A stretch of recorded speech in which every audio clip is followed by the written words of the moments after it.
video has been a long time in the making, but I am excited to finally bring you my 2021 planner lineup. So I'll go through each of these real quickly to show you what I have. But first, if you're new here, hello, my name's JD, and I want to welcome you to my channel where I talk about writing and productivity and some mom life stuff and planner things, because anything that keeps me organized is a godsend. So anyway, let's get started. I have, let's see, 1, 2, 3, 4, and 5. These are my 5 main planners for this year. I do not, I had quite a big stack last year, and I felt I did not keep up with most of them.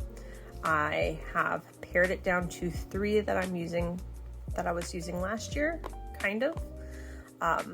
These 2 I was using last year. This one is replacing one I was using last year, and these 2 are, this one is new. This one's replacing another one I was using last year that I wanted to try something different. So anyway, let's get started.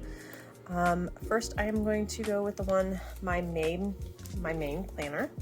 Okay, so as you may have noticed, my main planner is in my iPad. I have gone digital this year, and I really like this. So I'm going to open up GoodNotes. Okay, so I have GoodNotes open, and I'm using this 2021 Minimalist Planner. That's what it's spouted. That's what it's called. But what I really like about this planner is that it is kind of very similar to the Hobonichi. It's set up exactly the same way. Let me find my pencil here. And I'm going to take you, so I've got this beginning. I'm not going to go through the whole thing, but I'll just give you guys a quick overview. This was the title page, and I put the year on with some cool stickers. Harmony is my word of the year, and I have this quote that I felt was very meaningful for me this year, that says, "Perhaps the butterfly is proof that you can go through a great deal of darkness yet still become something beautiful," by Bo Taplin. I really liked the way this planner was set up. Like I said, it is very similar to a Hobonichi. So we've got a year at a glance. It's 2021 through 2023. On this page, I had labeled my extra sections in the back of the planner. So I have my Kanban board, my social media tracking and planning. I put this one in here before I bought one of the other planners that I'll show you, which was just where I was putting my quarterly planning, but I'll take that out. I've also got meal planning, cleaning, and then 2022 notes, where I can just jot notes down for what I need to know for next year. I'm going to show you just what a month looks like. I love how integrated and stuff this whole planner is. So while I'm in this tapping mode, I don't know what it's called. I'm still learning all the ins and outs of digital planning. But if you see here, now I can do editing. I can write stuff on. I can select stuff. I can write stuff. But if you change that, now I can click the links and everything. So if I click, let's say the 6th, it'll take me straight to the day. However, if I click a week, it'll take me to that week, or I can click the month and it'll take me back to the month. All these are integrated. I just love that I can easily tap to get where I need to.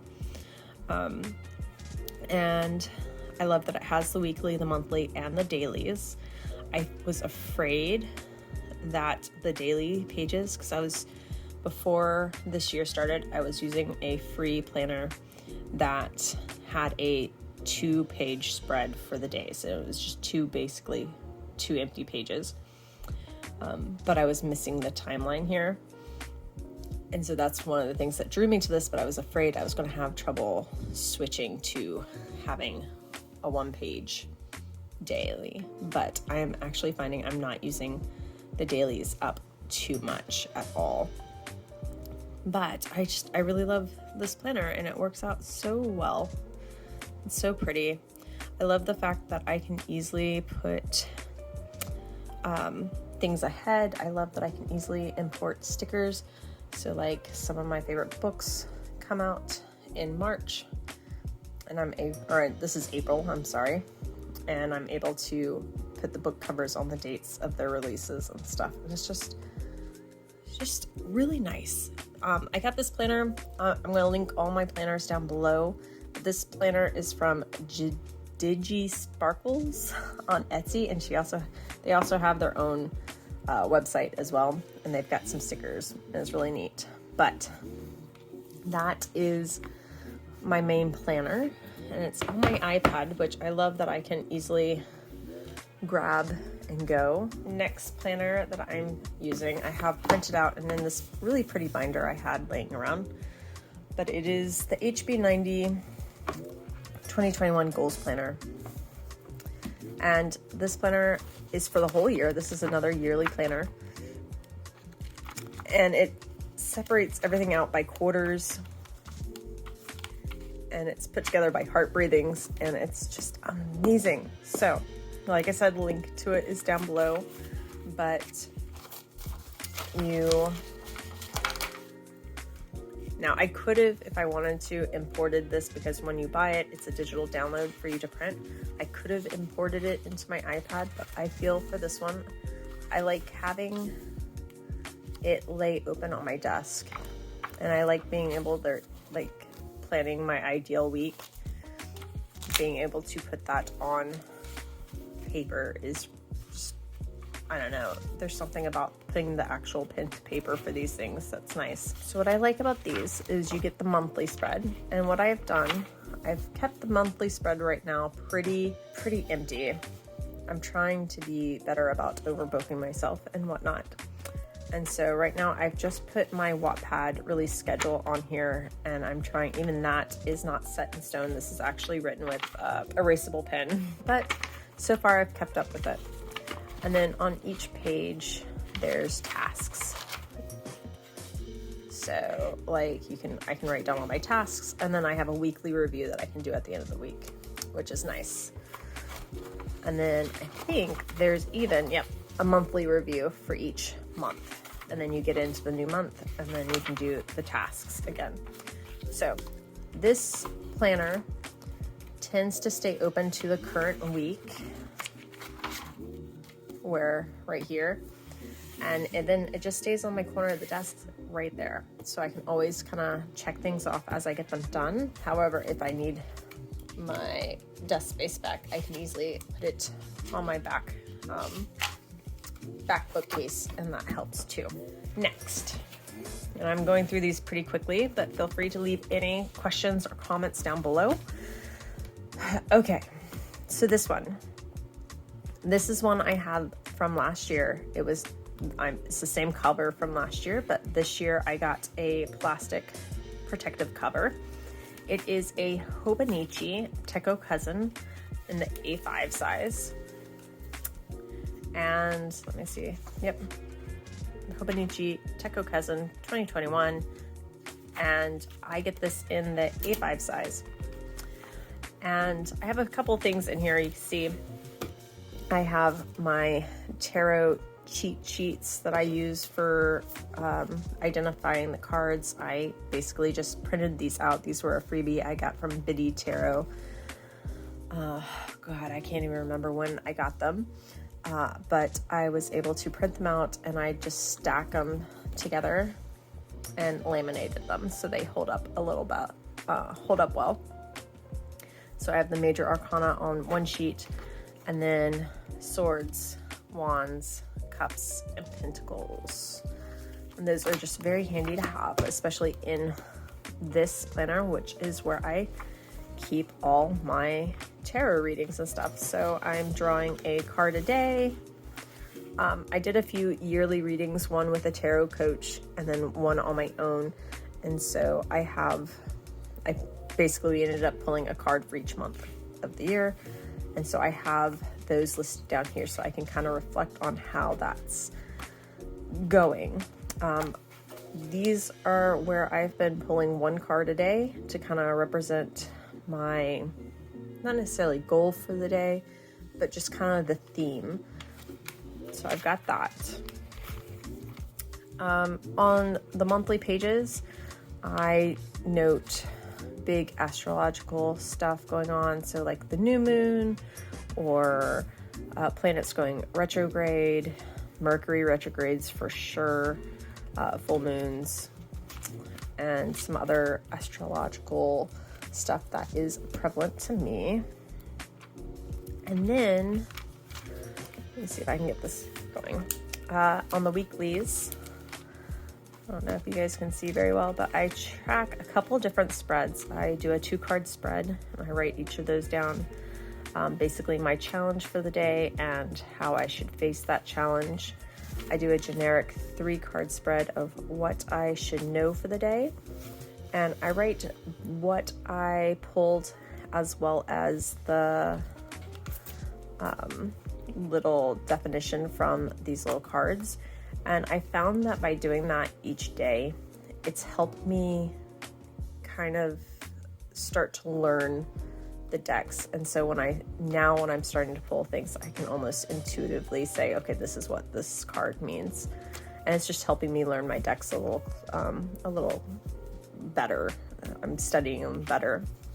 I also write down which decks I am using for the week. And then I like this may just be me, but I always see repeating numbers a lot. So I like to write down which repeating numbers I saw for the day. Like, so today I saw 222, 333, and 444 a lot.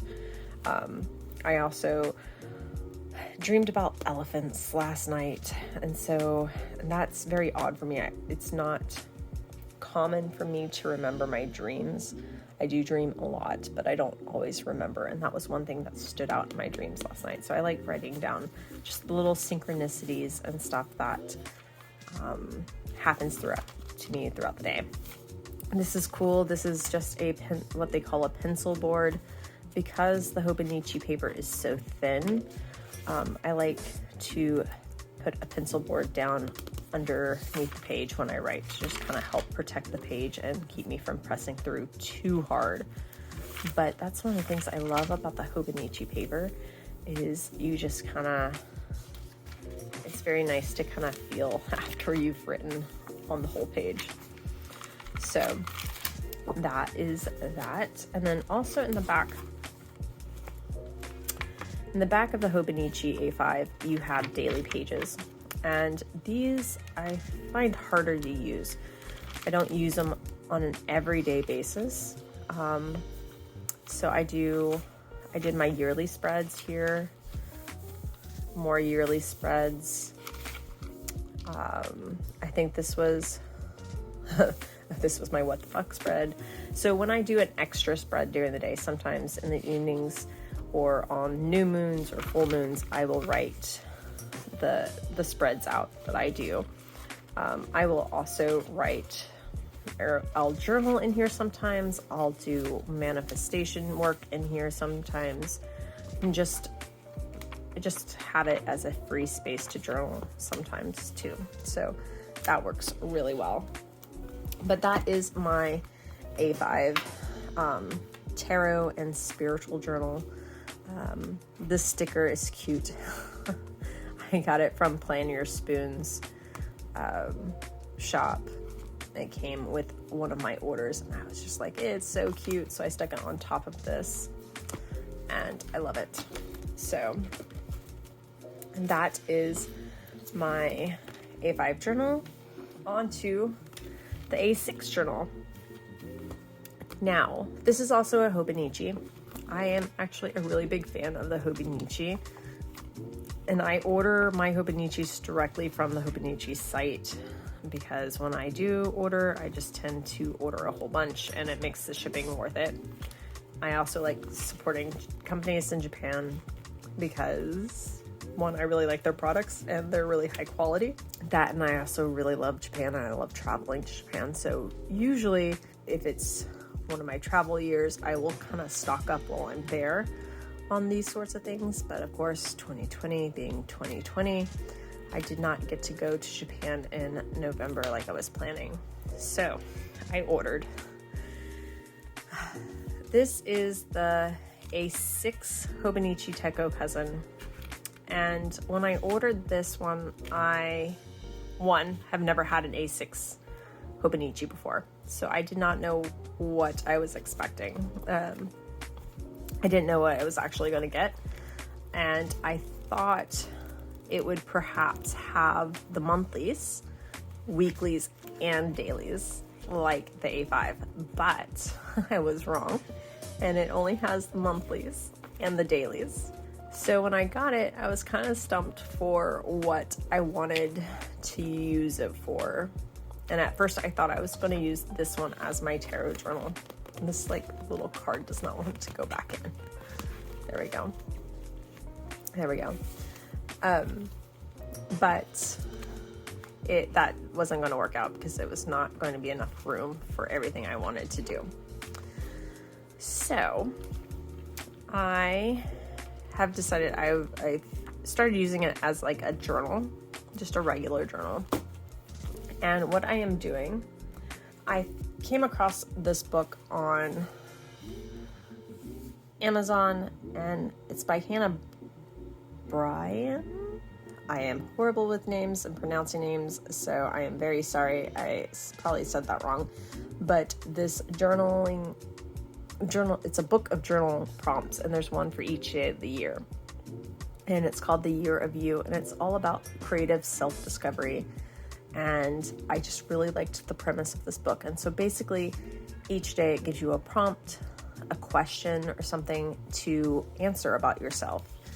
And so what I've been doing is I have been writing the question at the top of the page, and then I've been using the space below to journal about it. And I've been really liking that so far. I'm a few days behind, but it's pretty easy to catch up. So there's that. I really, with this Hobonichi, another reason why I got this one was because I really liked this cover, and I was very sad that I could not order this cover in the A5 size. But basically it says Ochitsuke, Ochitsuke, and it basically means stay calm. And I just really love this linen look.